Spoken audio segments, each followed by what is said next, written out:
నమస్కారం. ఆర్యావర్తం అకాడమీ కుటుంబ సభ్యులందరికీ ఆహ్వానం. నేను మీ దేవి బొలిశెట్టి. ఇప్పుడు మనం అష్టాదశ శక్తిపీఠాల ఆవిర్భావం గురించి క్లుప్తంగా కొన్ని విషయాలు తెలుసుకునే ప్రయత్నం చేద్దాం. ఈ సమస్త జగత్తుకు మూలము అమ్మలగన్న అమ్మ ముగురమ్మల మూలపుటమ్మ శ్రీ ఆదిపరాశక్తి. దేవీ భాగవతంలో అమ్మ నీ స్థానం ఎక్కడా, నీవు ఎక్కడ ఉంటావు అని అడిగిన ప్రశ్నకు సమాధానంగా ఆ జగన్మాత ఇలా చెబుతుంది. సర్వం దృశ్యం మమ స్థానం అంటే నీకు కనిపించేదంతా నా స్థానమే, అంటే దృశ్యమైనదంతా శక్తిపీఠమే. నేను లేని చోటు ఎక్కడ ఉంది? అందుచేత విశ్వమంతా శక్తిమయమే. అయితే ఆ శక్తి కొన్ని చోట్ల ప్రబలంగా వ్యక్తమవుతూ ఉంటుంది.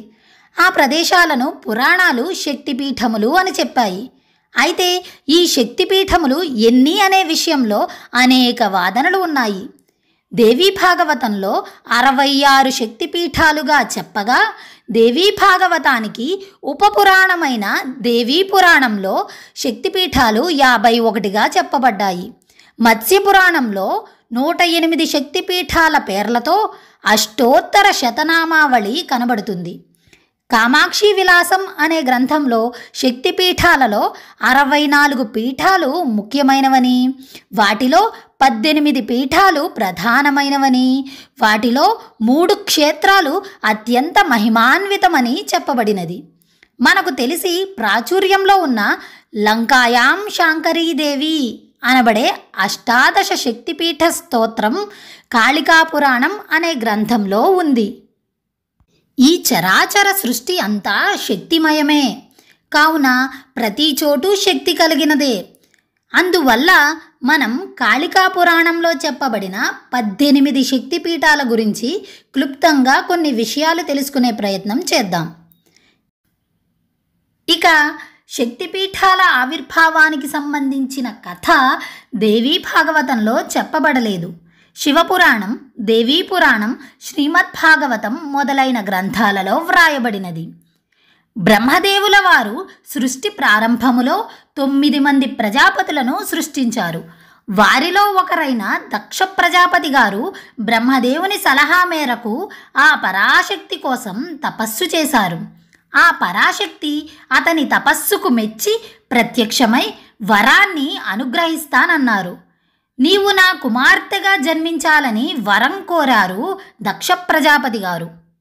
ఆ పరాశక్తి ఆ వరాన్ని అనుగ్రహించి, నేను నీ కుమార్తెగా జన్మించినప్పటికీ నేను ఎప్పుడూ శివుని యొక్క శక్తినే, కావున నాకు ఆ పరమేశ్వరునితోనే వివాహం జరిపించాలి అని హెచ్చరించారు.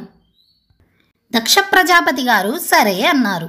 అప్పుడు జగన్మాత సతీదేవిగా దక్ష ప్రజాపతి గారి కుమార్తెగా జన్మించారు.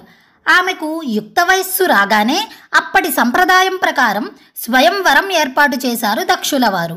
వరమాల పట్టుకుని వరులందరినీ చూచిన సతీదేవి అక్కడ పరమేశ్వరుల వారు లేకపోవడాన్ని గమనించి దక్ష ప్రజాపతి గారిని ఇలా అడిగారు. నేను ముందే చెప్పాను కదా, నేను శివశక్తిని అని, నన్ను పరమేశ్వరుల వారికి ఇచ్చి మాత్రమే వివాహం జరిపించాలని అని అనగా, అప్పుడు దక్ష ప్రజాపతి గారు, నాకు శివుడంటే గిట్టదు, ఇంతమంది సుందరుల మధ్య అమంగళకరుడైనటువంటి శివుణ్ణి శోభించద్దు అన్నారు. అప్పుడు జగన్మాత ఏమీ మాట్లాడకుండా తను ఉన్న చోటనే తన చేతిలోని వరమాలను ఓం నమః శివాయ అంటూ వదిలివేశారు. వెంటనే సర్వవ్యాపకుడైన ఆ పరమేశ్వరుల వారు ఆ స్థలంలో ఆవిర్భవించి అందరికీ తన దర్శనాన్ని అనుగ్రహించి ఆ వరమాల తన మెడలో పడేలా చేసుకుని అంతర్ధానమయ్యారు. అప్పుడు దక్ష ప్రజాపతి గారు ఆశ్చర్యపోయారు.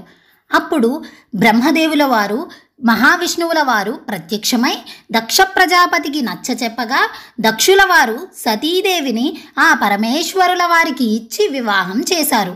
అలా చాలా కాలం గడిచింది. చూశారు కదా అండి, అష్టాదశ శక్తిపీఠాల ఆవిర్భావం గురించి కొన్ని విషయాలు తెలుసుకున్నాం. మిగతా వివరణ తరువాత వీడియోలో తెలుసుకుందాం. ఈ వీడియో కనుక మీకు నచ్చినట్లయితే ఈ వీడియోని లైక్ చేయండి, షేర్ చేయండి. అలాగే మరిన్ని వీడియోస్ కోసం మన ఛానల్ని సబ్స్క్రైబ్ చేసుకుని బెల్ ఐకాన్ని క్లిక్ చేయండి. Thank you for watching.